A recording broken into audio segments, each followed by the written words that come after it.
مردمی ماه تقریبا 10 سال اولش یعنی که گویا که وی عمر ندید، ایام کودکیش بیفایده است، برای اینکه ما تعلیم علم نمیگیریم از خردسالی.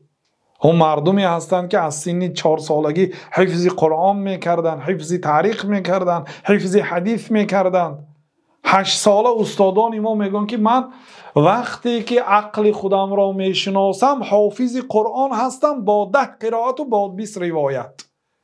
یعنی چه خیلی از خود کردن نمیدانند. ببینید قرآن حفظ کردن چه خیلی مشقت است. میگن که من از روزی که عقلم را میشناسم حافظ قرآن هستم با 10 قرائت و با 20 روایت.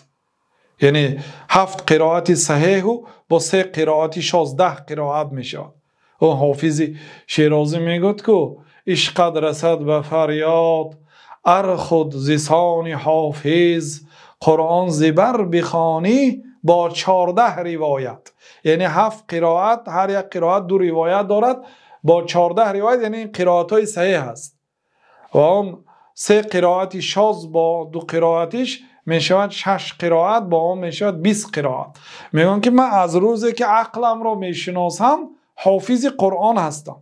یک استاد دیگر ما هستن، اون کسان گفتن که من از روزی که عقلم میشناسم حافظ قرآن بودم. و یعنی که پدر و مادرای آنها مشقت کشیدگی هستند تا حافظ شدن آنها. یعنی اما عمری ما، اگر عمری مردمی ما نگاه کنید، واقعا 10 سالش حذف کنید، از 60 سال 10 سال حذف کنید.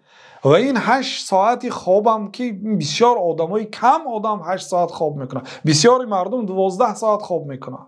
ببینید اگر 12 ساعت خواب کند، از 60 سال 30 سال عمرش در خواب است، با 10 سال دیگه اگر جمع کنید 40 سال عمر خواب است.